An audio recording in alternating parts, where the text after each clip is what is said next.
안녕하세요. 오늘의 데일리 뉴스레터에 오신 것을 환영합니다. 1. 한국, 전 세계를 뒤집을 중대결단 내렸다. 2. 중 한국 배터리 이럴 수가. 3. 중국 박살내는 한국의 초고가 계획. 한번 진실을 알아봅시다. 한국이 전 세계를 발칵 뒤집을 엄청난 중대결단을 내렸습니다. 특히 최근 중국이 한국의 선을 넘어도 한참 넘는 도발을 걸어왔죠. 중국 대사가 중국이 패배한다에 베팅하는 순간 망하게 할 수 있다는 선 넘는 발언은 대한민국 5천만 국민을 극도로 화나게 만들었습니다. 자, 그런데 한국이 중국을 완전히 쑥대밭으로 만들어 놓을 엄청난 한방을 발표뿐만 아니라 즉각 시행해버리자 중국이 난리가 나버렸습니다. 한국의 너무나도 강력한 반격에 시진핑이 한국에 파격적인 제안을 해온 것으로 전해졌는데요. 외신들은 한국이 대반전을 만들어 초대박이 난 상황이라 대대적으로 보도하기 시작했습니다. 도대체 얼마나 대단한 반전이 만들어졌길래 이렇게까지 난리가 난 것인지. 미국과 중국이 한국을 가지고 완전히 놀고 있습니다. 바이든은 한국을 향해 미국에 반하는 배팅은 좋지 않다라며 강하게 압박했고, 중국도 주한 중국 대사를 통해 한국이 중국에 반하는 배팅을 하는 순간 중국의 대규모 보복으로 한국을 쑥대밭으로 만들어 놓을 것이라 겁박했습니다. 싱 대사는 지난 8일 이재명 더불어민주당 대표를 만난 자리에서 일각에서는 미국이 승리하고 중국이 패배할 것이라는데 베팅을 하고 있다면서 단언할 수 있는 것은 현재 중국의 패배에 베팅하는 이들이 나중에 반드시 후회한다는 점이라고 말했습니다. 바이든 대통령의 표현을 따라 한 듯한 싱 대사의 발언은 미국과의 경쟁에서 승리할 수 있다는 자신감의 표현이자 한국의 탈중국화 호름에 대한 경고의 메시지입니다. 싱 중국 대사는 이재명 대표가 자신의 편에 서줄 것이라 생각하고 직접 찾아갔지만 대반전이 일어났습니다. 이재명 대표는 싱하이밍 중국 대사의 무례한 발언을 들은 뒤 곧장 기자들에게 이렇게 말했습니다. 중국 정부의 이러한 태도들은 마땅치도 않다. 그러면서 한국의 경제 발전을 위해 중국을 완전히 배제할 수 없기 때문에 경제적으로는 협력하면서도 이러한 중국의 잘못된 정치적 공세에 대해서는 누구보다 강력하게 대처할 것이라 선포했습니다. 이재명 대표의 이러한 강력한 반격에 중국은 난리가 났습니다. 수억 명에 달하는 중국 네티즌들은 싱하이밍 중국 대사가 한국을 잘못 건드렸다가 아무것도 얻지 못하고 국제적으로 대망신만 당했다며 중국 정부를 강하게 비난하기 시작했습니다. 이번 사건을 계기고 중국 정부에 대한 중국 국민들의 비난이 급격히 악화되자 시진핑은 너무나 충격적인 일을 벌이기 시작했습니다. 인터넷 통제와 처벌을 대폭 강화한 중국이 근거리 무선 파일 공유 서비스인 에어드롭과 블루투스 실명제 도입에 나섰습니다. 중국을 욕하고 한국을 칭찬하는 중국인들을 잡아내 처벌하기 위한 것으로 보입니다. 이 규정은 무선 네트워크 서비스 이용자의 신원 정보 등록을 의무화했으며 불법 정보를 게시, 전송하거나 불량 정보의 생산, 복제, 배포하는 것을 금지했습니다. 그런데 중국 정부가 규정한 불법 정보나 불량 정보에 대한 설명이 없었습니다. 즉 중국 정부가 마음에 들지 않으면 모두 삭제해버리고 반복적으로 한국 또는 미국을 찬양하고 중국을 깎아내리거나 하는 내용을 다른 사람에게 전송하거나 인터넷에 게시하면 처벌할 수 있다는 것입니다. 그러면서 중국에서 SNS와 인터넷 플랫폼을 제공하는 모든 사업자는 중국의 관련 자료와 데이터를 모두 제공하도록 강제했습니다. 즉 중국이 14억 중국인들의 사상검열을 본격적으로 시작한 것이고 특히 한국과 미국의 호의적인 생각을 가진 중국인들을 모두 색출하여 처벌할 것이라는 충격적인 일입니다. 소름 끼칠 정도로 무서운데요. 작년 10월 시진핑 국가주석의 3연임을 확정한 제20차 공산당 전국대표대회당 대회를 앞두고 상하이에서 이를 비판하는 사람들이 아이폰의 에어드롭을 이용해 시 주석을 반대하는 이미지를 유포한 바 있습니다. 한 달 뒤인 작년 11월 애플은 에어드롭 기능의 최신 버전을 업데이트하면서 모든 사람에게 정보를 배포하는 서비스 시간을 10분으로 제한했습니다. 주변의 불특정 다수에게 파일을 보내려는 이용자는 10분 동안만 파일 전송이 가능하고 10분이 지나면 주변 사람들이 그 파일을 받을 수 없게 한 것입니다. 이를 두고 중국 당국의 압력이 작용한 것 아니냐는 관측이 나왔는데요. 이번에는 한국과 미국에 대해 호의적인 발언을 한 중국인들을 모두 색출해내기 위해 대대적인 검열 작업을 시작한 것입니다. 이지영 계명대 교수는 우리나라 사이버 공간은 이미 준공에 잠식당한 상태다. 준공은 인터넷 카페, 그 중에서도 특히 맘카페 운영에 대대적으로 개입하고 있는데 많을 때는 4천만 명, 보통 때는 3천만 명을 아르바이트 형식으로 댓글 작업에 동원한다. 이걸로 생계를 이어가는 사람만 1,500만 명 정도라며 이렇게 대규모로 투입되다 보니 온갖 가짜뉴스와 가짜정보가 판치고 우리가 대응하기에는 역부족이라는 충격적인 내용을 밝혔습니다. 중국 정부가 중국도 모자라 이제는 한국에까지 이렇게 댓글 부대를 동원해 한국에서 가짜뉴스를 대대적으로 퍼뜨리고 있었던 것입니다. 자, 그런데 대반전이 일어났습니다. 중국이 이렇게 갑자기 아이폰의 에어드롭까지 금지하며 역사상 가장 강력한 검열을 시작하자 글로벌 최고의 기업들이 중국을 한방에 손젓해버리더니 한국에 모두 옮겨버리는 파격적인 결단을 내렸습니다. 올 들어 5월까지 외국인 직접 투자 FDI 신고액이 지난해 같은 기간에 비해 약 40% 급증해 역대 최대인 것으로 집계됐습니다. 중국이 한국의 대대적인 보복과 사상검열을 시작한 직후에 발생한 일이라 외신들은 기사 제목을 한국을 잘못 건드린 중국이 한국을 건드린 최후 등으로 대대적으로 보도하고 있습니다. 8일 산업통상자원부에 따르면 올해 1월부터 지난달 말까지 신고된 FDI 투자액은 107억 3천만 달러 약 13조 9,600억 원로 1에서 5월 기준 역대 최대를 기록했습니다. 중국이 말도 안 되는 사상검열로 기업들이 사실상 중국에서 사업을 할 의지를 완전히 꺾어버리자 중국을 탈출해 다른 나라로 옮기기 시작했는데요. 한국은 2차 전지, 반도체 등 첨단 산업 분야에서 우수한 인프라를 갖추고 있어 관련 글로벌 기업들이 잇따라 한국행을 선택하고 있습니다. 실제로 지난해 10월부터 충남 아산시에 생산 공장을 짓고 있는 영국의 반도체 공정용 진공 펌프 생산 기업 에드워드 측은 동아일보와의 인터뷰에서 한국은 우수한 제조업 중심 인프라와 인력을 갖고 있다. 글로벌 공급망 재편 국면에서 한국을 공급기지로 선택했다고 밝혔습니다. 외국인 직접 투자 FDI가 올 들어 지난달까지 역대 최대를 기록한 것은 글로벌 기업들의 차이나 플러스 원 전략에 따른 것입니다. 차이나 플러스 원은 글로벌 컨설팅 기업 커니의 2021년 보고서에 등장하는 용어로 중국 진출 기업들이 대중 리스크를 줄이기 위해 다른 아시아 국가에 추가로 생산기지를 두는 걸 말합니다. 당초 글로벌 기업들은 신종 코로나 바이러스 감염진 코로나19 확산 당시 중국이 국경을 봉쇄한 제로 코로나 국면을 돌파하기 위해 이런 전략을 택했습니다. 그런데 최근에는 첨단 산업에서 미국의 중국 견제가 강화되면서 공급망 리스크를 분산하기 위해 중국 이외의 시장을 모색하고 있습니다. 사실상 탈탈 중국을 꾀하면서도 세계 최대 시장인 중국을 완전히 포기하기 힘든 기업들이 한국으로 몰려오는 것입니다. 김태형 코트라 인베스트 코리아 대표는 미국의 대중 견제로 첨단 산업 분야에서 세계적 수준의 제조 기술을 가진 한국의 매력도가 높아지고 있다고 말했습니다. 한국이 차이나 플러스 원 수혜국으로 부상하는 건 중국 시장과 지리적으로 가까운 데다 첨단 산업에서 우수한 인프라를 갖췄기 때문입니다. 2년 전 울산에 수소 충전소를 세운 미국의 산업용 가스 생산기업 에어프로덕츠 측은 동아일보와의 인터뷰에서 한국은 반도체, 디스플레이 등 글로벌 공급망의 중심에 있는 핵심 산업에서 경쟁력을 갖추고 있는 데다 높은 위기 대응 능력을 갖고 있어 투자처로서 매력이 높다고 평가했습니다. 한국이 코로나19 확산 당시 문재인 정부가 글로벌 위기 국면에 효과적으로 대응한 점도 신뢰를 높이는 요인입니다.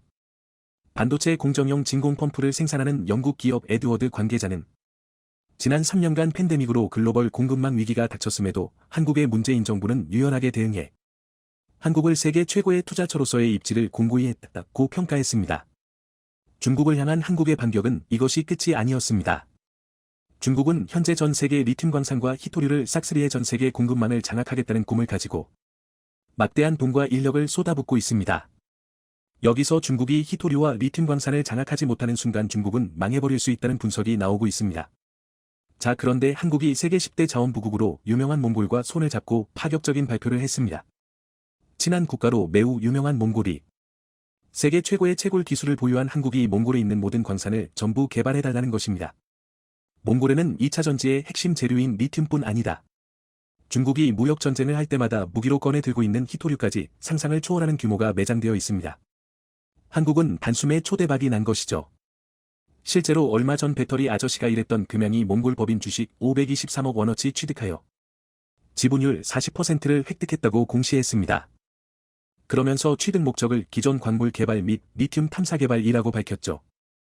배터리의 주원료인 리튬 가격을 폭등시켜 갑질을 해오던 중국이 외신들도 이제는 한국 기업에게 펄펄 매는 상황이 올 수 있다며 기술력을 극찬하고 있습니다. 중국 리틀 사업을 최대 위기로 몰아넣은 한국. 통상 스마트폰 등 소형 배터리에는 리튬이 30g, 전기차용 중대형 배터리에는 30에서 60kg이 소요되는 것으로 알려져 있습니다. 한국은 2020년부터 중국산 리튬 수입 대상국 1위에 올라섰고 파란색 일본보다 더 빠르게 증가하며 전체 의존도는 64%를 기록하고 있습니다. 배터리 양극재 핵심 소재인 수산화리틀은 칠레 등에서도 일부 수입하지만 약 84%는 중국에 의존하고 있는 실정입니다. 2018년 의존도가 65%였다면 현재는 20%나 더 높아진 것입니다. 리틀에서 제2요소수 안몽을 우려하는 이유도 여기에 있습니다.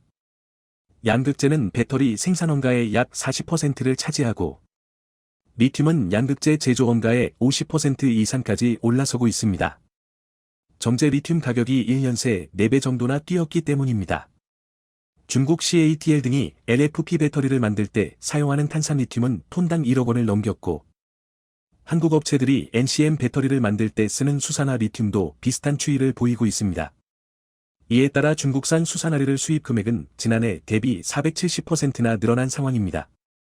한국은 올해 8월까지 21억 달러 약 3조 원어치의 수산화 리튬을 수입했는데 이 가운데 16억 달러 이상을 중국에 의존하고 있었던 것입니다.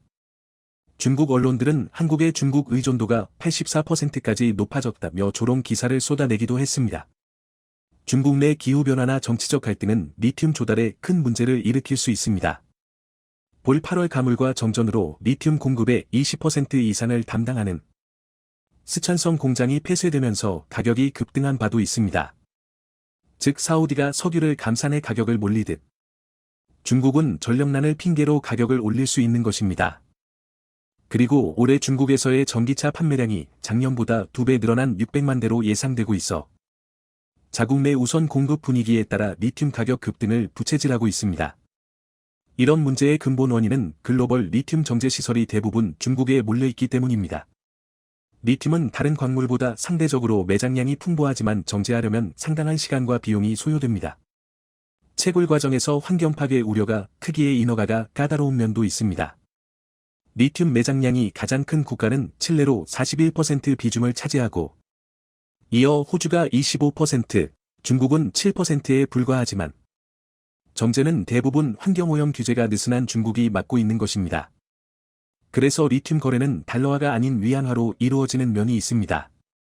일론 머스크는 리튬 정제 사업에 대해 돈을 피궈내는 면허 라이선스 투 프린트 머니로 비유하기도 했습니다. 테슬라 또한 2024년 가동을 목표로 미국 텍사스주에 수산화 리튬 정제 공장을 추진하고 있는 상태입니다. 미국은 전기차 구매 시 최대 7,500달러의 보조금을 지원하고 있습니다. 지난 8월 발효된 미국 인플레이션 감축법 IRA에 따르면 미국이나 미국과 FTA를 맺은 국가에서 생산된 광석 비중을 2027년까지 80%로 높여야 보조금을 받을 수 있는 상황입니다. 광석 관련해서는 중국이 타겟이라는 의견도 이 때문입니다. 국내 배터리 3사도 중국 이외의 국가에서 수산화 리튬을 확보하기 위해 사활을 걸고 있습니다. 한국 업체들은 캐나다 및 호주와 적극적으로 손을 잡고 있는 상태입니다. 최근 LG에너지솔루션은 캐나다 광물업체로부터 리튬 25만 톤을 공급받는 업무 협약을 하기도 했습니다. 이는 고성능 순수전기차 300만 대 이상을 생산할 수 있는 양입니다. 그리고 미국 커파스 미네랄과도 리튬 공급 MOU를 체결했죠. 이런 상황에 한국에서 보도된 뉴스는 중국을 또다시 충격에 빠뜨리고 있습니다. 국내 기업 리튬 플러스가 금산군에 수산화 리튬 제1공장 준공식을 가진 것입니다. 올 3월에는 핵심 장비인 50톤 규모의 특수제작 반응기 10기를 입고하기도 했습니다. 총 500억 원을 투자해 연산 3,600톤 생산을 계획하고 있는 것입니다. 그렇게 국내 유일, 세계 8번째로 초고순도 수산화 리튬 정제 공장을 세운 상황입니다. 다음 달부터 순도 99.99% 수산화 리튬을 본격 생산할 예정인데 이는 국내 2차 전지 소재 기업들과 테스트를 진행해 제품에 적용한다는 방침입니다. 회사 측은 리틀 가격 강세가 지속되면 연간 약 4천억 원의 매출과 1,200억 원의 영업이익 달성이 가능할 것이라 밝히기도 했습니다. 제2공장 건설도 본격 추진될 예정인데 여기서는 5만 톤 규모가 계획되어 있습니다. 그렇게 될 경우 글로벌 선도업체 수준과 비슷해지는 상황입니다. 현재 중국 간평 리틀이 연 7만 톤, 미국 기업 알버말이 37,500톤, 칠레 SQM이 연 2만 톤 정도를 생산하고 있습니다. 리튬 플러스는 장기적으로 연산 30만 톤을 생산해 글로벌 1위가 되겠다고 밝힌 상태입니다. 해당 회사는 저급 탄산리틀을 초고순도 수산화리틀로 변환하는 기술력을 보유하고 있습니다. 최근 조달청에서 활용도가 낮은 탄산리듬 290톤을 대여했으며 이를 수산화리틀로 정제한 뒤 국내 3대 배터리사에 판매를 계획하고 있습니다. 조달청은 리틀, 망간 등 수입 의존도가 높은 희소급속 구종을 비축하고 있습니다. 탄산리튬도 보유 조이였으나 그동안 정제기술 미비로 활용되지 못했던 면이 있습니다. 그런데 리틀 플러스가 까다로운 조건을 모두 통과하며 대여에 성공했던 것입니다. 제1공장 초기 생산을 위한 원재료는 모두 확보했다는 설명입니다. 해당 회사는 화학물질 제조 수입 관련 3대 인증을 마치기도 했습니다. 이에 대한 기술력은 코스닥 상장사 EV 첩단 소재도 알아봐 지난 7월 50억 투자 결정을 내렸죠. 그리고 곧바로 50톤 규모의 탄산리를 공급 계약을 체결하며 협력에 나서고 있습니다. 그런데 세계가 주목한 내용은 리듬 플러스의 생산 방식입니다. 현존하는 대부분의 리튬 정제 공장은 다량의 황산이 사용되고 전기와 인력 소요량이 많다는 단점이 있습니다. 그런데 리틀 플러스는 유기용매를 사용하지 않아 오염 발생을 원천적으로 억제할 수 있습니다. 종매 기술을 활용함으로써 친환 경적이고 공정 단순화를 통해 원가 경쟁력을 확보하고 있는 상태입니다. 리틀 플러스는 100여 건이 특허를 냈던 전용 대표가 지난해 6월 설립한 회사입니다. 그는 포항산업과학연구원 RIST과 포스코에서 리듬 연구 관련 핵심 역할을 맡았던 인물입니다. 그런데 중국이 경악하는 부분은 지난달 말 해당 관련 회사가 여포에서 리튬을 추출하는 기술마저 중국 특허청에 등록을 마쳤다는 사실입니다. 이는 리틀 플러스의 지주회사인 리듬인사이트가 추진한 일입니다. 현재는 미국, 러시아, 아르헨티나, 중국 등 10여 개 국가의 특허권을 확보해 놓고 있습니다. 불순물이 많은 여포에서의 리튬 추출 기술은 현존하는 기술로는 불가능합니다. 중국 등 전 세계에 수많은 어포가 방치되어 있는 것도 이 때문입니다. 하지만 리틀인사이트가 기술적 우위를 확보해 추출을 할 수 있게 된 것입니다. 리튬은 자연 증발 방식으로 추출하려면 1년 이상이 걸립니다.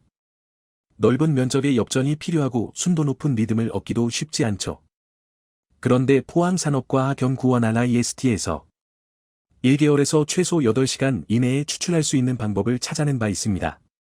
30에서 40%에 불과하던 리튬 회수율 또한 80%로 끌어올릴 수 있었던 것입니다. 그리고 리틀인사이트는 여포에서 추출한 리틀로 탄산리듬을 제조하는 방법 또한 최근 국내와 중국에서 특허 등록을 마치기도 했습니다. 탄산리틀은 리튬 플러스 공장에서 수산화리틀로 변환이 가능하기에 전기차용 리틀에 대한 밸류체인을 모두 확보하게 됐다는 설명입니다. 리틀 플러스와 깊은 관계가 있는 포스코 또한 해당 기술을 가지고 있습니다. 포스코는 최근 아르헨티나 엽수리를 상용화 2단계 투자 결정을 한 바 있는데 아르헨티나에서 탄산리듬을 생산한 뒤 국내로 운반해 수산화리틀로 상용화하려는 계획도 이런 기술력이 확보되어 있기 때문입니다. 올해 말 아르헨티나 여포의 탄산리듬 공장을 착공하며 수산화리를 가공 공장은 내년 상반기 국내 착공을 목표로 하고 있습니다. 2단계 사업을 통해 생산되는 수산화 리튬은 연산 2만 5천 톤으로 전기차 약 60만 대에 사용될 수 있는 규모입니다. 그리고 향후 연 10만 톤으로 늘리기 위한 3, 4단계 투자에도 속도를 낸다는 방침입니다.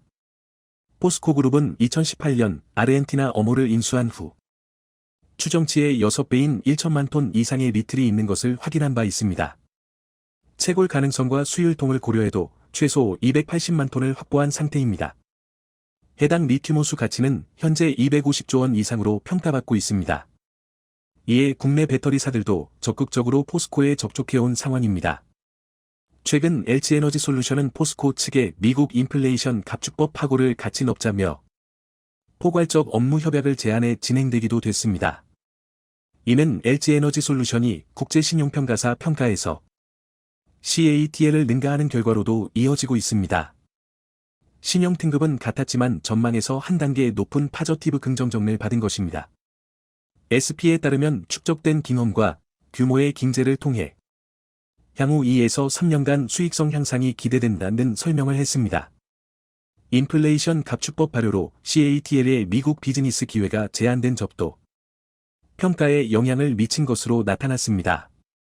글로벌 전기차 배터리 시장 점유율은 CATL이 34%인 반면 LG에너지솔루션은 14%로 2위를 기록하고 있지만 국내 기업들의 소재 경쟁력 향상으로 격차는 빠르게 줄어들 것이란 분석입니다. 리틀 가격이 급등하면서 LFP 배터리에 비상이 걸린 것도 한국의 호재입니다. 중국이 주로 생산하는 LFP 리드민 산절 배터리는 한국 NCM 니켈 망간, 코발트 배터리보다 가격 경쟁력이 있다는 평가를 받아왔지만 리틀이 더 많이 사용되기에 가격 차이가 크게 줄고 있는 것입니다. 이런 상황에 리듬플러스와 포스코의 친환 경적 정제는 전 세계 소비자를 한국으로 몰려오게 할 가능성이 높습니다. 한국은 기술력을 더욱 높여 중국 의존도에서 완전히 벗어나길 바랍니다. 국내 대다수의 매체도 2023년 대한민국 방산시장의 순풍이 불기 시작했다며 대대적인 보도를 내보냈습니다. 그러나 말레이시아 FA50 도입은 단순한 방산 수출 그 이상의 의미입니다. 군사, 정치, 경제 등 각계의 전문가들은 이를 기점으로 대한민국이 동남아시아의 대중국 전략 구심점이 되었다고 주장하고 있는데요. 오늘은 어디에서도 말해주지 않은 대한민국과 중국의 전략 충돌에 대해 알려드리겠습니다. 어리석게도 중국을 믿었던 결과가 마침내 나타나고 있습니다. 바로 중국 패권주의의 상징 1대1로 2인데요. 1대1로는 최초 발표되었을 때만 하더라도 21세기판 실크로드라고 불리며 많은 나라의 환영을 받았습니다. 그도 그럴 게 겉으로만 봤을 때 1대1로는 중국을 중심으로 동남아시아, 중앙아시아, 서아시아, 아프리카, 유럽을 잇는 초대 규모 경제벨트였는데요. 인프라 무역 금융 문화를 아우르는 전방위적 교류로 유라시아 대륙과 아프리카 대륙을 하나로 연결하는 사업이었습니다. 특히 개도국들 입장에서는 폭발적인 성장의 기들을 마련할 수 있는 하늘에서 내려준 동아줄이나 마찬가지였습니다. 그러나 1대1로의 처참한 실체는 중국의 국제 사기극에 불과했습니다. 이를 보여주는 가장 최근의 예가 스리랑카인데요. 2010년대만 하더라도 스리랑카는 경제학자들이 신흥국, 중진국이라고 표현할 정도로 높은 경제 성장률을 기록하고 있었습니다. 이대로만 가면 한국의 뒤를 이어 아시아의 새로운 강자로 부상하는 것도 가능해 보였는데요. 그런데 이런 스리랑카가 지난 2022년 5월 급작스레 국가부도를 선언해 버렸습니다. 디폴트 선언 당시 스리랑카의 대외부채는 무려 500억 달러, 하나 약 64조 원을 훌쩍 넘었고 이와 반대로 외화 보유액은 고작 19억 달러에 불과했습니다. 수치상으로 도저히 말이 안 되는 수준인데요. 그 원인은 두말할 것도 없이 대외 부채의 20%를 넘게 차지하고 있는 중국이었습니다.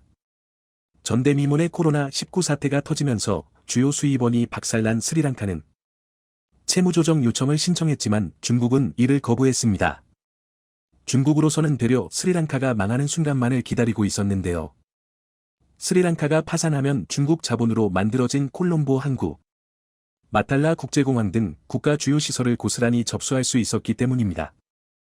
심지어 스리랑카 국민 생활에 직접적인 영향을 주는 에너지 인프라까지 전부 중국의 손아귀에 떨어졌는데요.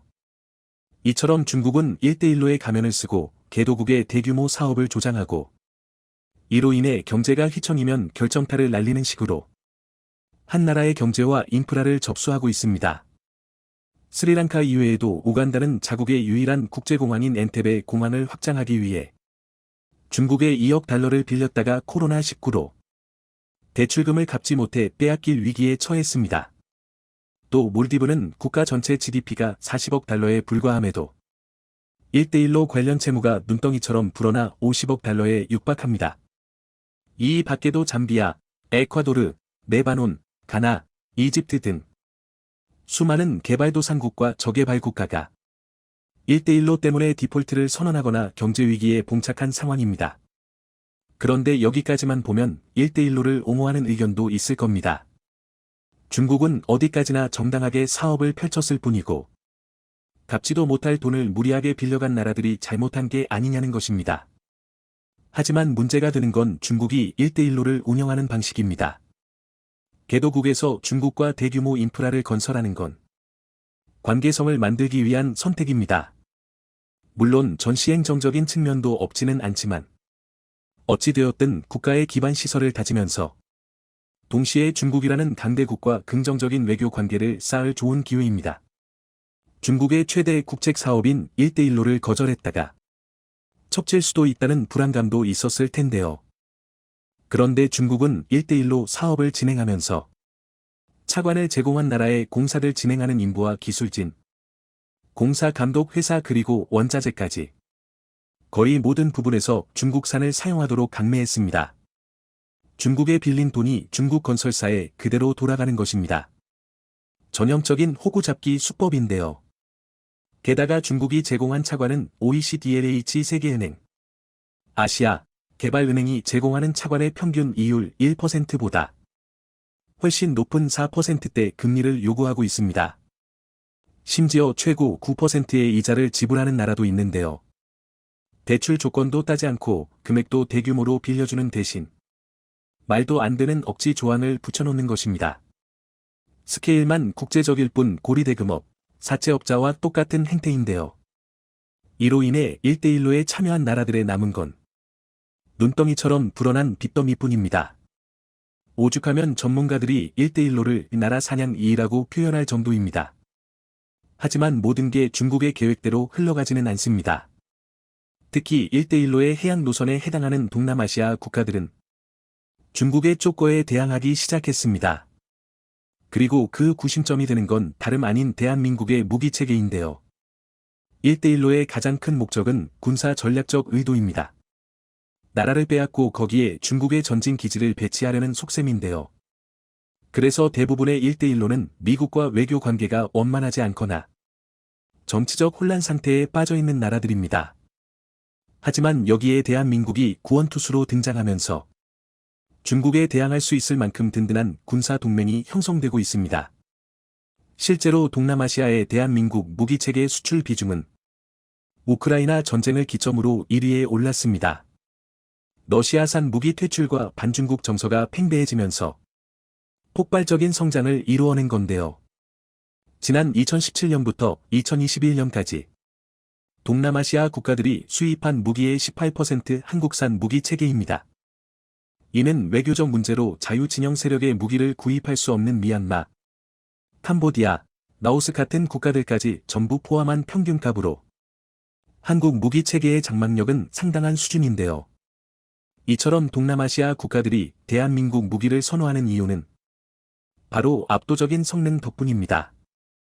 그런데 심지어 가격마저 상당히 합리적이니 경제적 여건이 충분하지 못한 동남아시아 국가들의 선호될 수밖에 없는 것입니다. 어찌 보면 당연한 조건이지만 동남아시아 국가들의 이는 굉장히 중요한 요소입니다. 싼 가격에 홀려서 중국 무기를 기용했다가 제대로 뒤통수 맞은 경우가 한두 번이 아니기 때문입니다. 일례로 태국은 자국을 대표하는 기함 차크리 나루에벳 항공모함의 호위 전단을 구성하기 위해 중국의 함정을 돌입했는데요. 애초에 충동구매로 항공모함이라는 타이틀 하나만 보고 차크리 나루에벳함을 도입한 데다 1997년 아시아 경제 위기가 터지면서 함재기는커녕 무장조차 제대로 갖추지 못할 정도로 예산이 바닥을 드러냈기 때문입니다. 이런 상황에서 중국이 유럽산 호위함의 14에 불과한 가격으로 자국이 운용 중인 053형 호위함의 개량형을 제안했는데요. 당시 태국으로서는 중국의 제안에 고마움까지 느끼며 계약을 체결했습니다. 중국의 실체를 몰랐던 건데요. 하지만 이미 때는 늦었습니다. 중국에서 3,000톤급이랍시고 보내온 호위함의 무장은 5인치 주포 1문과 기관포 2문, 경월의 발사관 2기가 전부였습니다. 심지어 그나마 있는 무장체계도 소프트웨어가 엉망이라 격발 버튼을 눌러도 발사가 안 되는 경우가 허다했는데요. 딱 중국산 2였던 것입니다. 결국 태국은 053형 호위함을 도입하는 데 사용했던 비용보다 더 많은 금액인 965억 원을 스웨덴에 지불하며 대대적인 개수 작업을 펼칠 수밖에 없었는데요.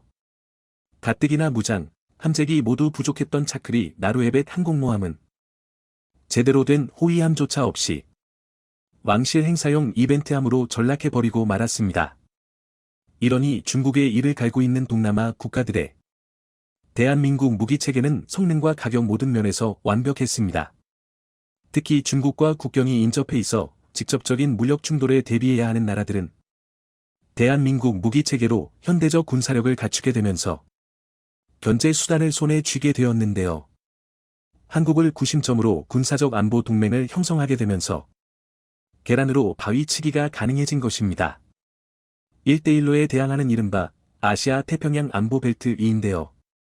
특히 최근 마지막 퍼즐이었던 말레이시아가 FA-50 도입을 결정지으면서 마침내 아시아 태평양 안보 벨트가 완성되었습니다. 말레이시아는 약 1조 2천억 원 규모에 달하는 FA-50 블락 20-18대 구매 계약을 체결했는데요. FA-50 블락 20은 공중전용 AIM-20과 공대지 공격을 위한 합동직격탄 JDAM, AGM-65를 탑재하고 대한민국의 KGGB까지 탑재될 예정입니다. 그리고 무엇보다 드디어 AESA 레이더가 탑재되면서 동급 경공격기 중 최고 수준의 성능을 갖추게 되었는데요. 중국 공군에서도 절대적인 수적 주력을 차지하고 있는 4세대 4.5세대기와 정면 대결이 가능해진 것입니다. 실제는 말레이시아는 2차 사업에서도 FA-50 블락 20-18대를 추가 도입할 가능성이 상당히 높은데요. 필리핀, 인도네시아, 말레이시아 3국이 FA-50을 공유하면서 강력한 대중국 저지선 역할을 수행하는 것입니다. 비록 3국의 관계가 좋다고는 말할 수 없는 사이지만 중국이라는 거대한 공적에 맞서기 위해선 임시동맹이라도 맺을 수밖에 없습니다. 중국의 남중국해 진출 전략에 제대로 찬물을 끼얹은 셈인데요. 1대1로의 허리를 제대로 끊어버리는 것입니다. 태평양에서 미국을 쫓아내고 유일한 패권국의 자리를 노리고 있는 중국 입장에서는 미치고 팔짝 뛸 노릇인데요. 중국이 태평양에 진출하기 위해선 이제 대한민국 무기체계로 무장한 동남아시아 국가들의 방어선을 뚫고 지나가야 합니다. 미국을 맞상대하기 위해서 최대한 전력을 보전해야 하는 중국 상황에선 사형선고나 다름없는 일인데요. 실제로 동남아시아 국가들이 본격적인 행동에 들어섰습니다. 동남아시아 국가연합 ASEAN이 QAD에 미국과 인도를 전략적 파트너십 단계 CSP로 격상한 것도 그중 하나인데요. CSP는 ASEAN이 권역의 국가와 맺는 최고 수준의 외교 관계로 지금까지는 중국과 호주가 유일했습니다. 그런데 여기에 본격적으로 미국과 인도를 끌어들임으로써 노골적인 중국 견제에 나선 것입니다. 그리고 그 배경에는 대한민국의 무기체계를 통해 군사 동맹의 영향력을 확대한 게 결정적이었는데요. 이처럼 대한민국은 뛰어난 무기체계와 기술력을 바탕으로 세계 곳곳에 영향력을 행사하기 시작했습니다. 부디 앞으로의 대한민국이 아시아의 맹주로서 활약하게 되길 바라겠습니다. 영상이 도움이 되셨다면 구독과 좋아요 부탁드리며 오늘도 감사합니다. 최고로 멋진 하루 보내시길 바랄게요.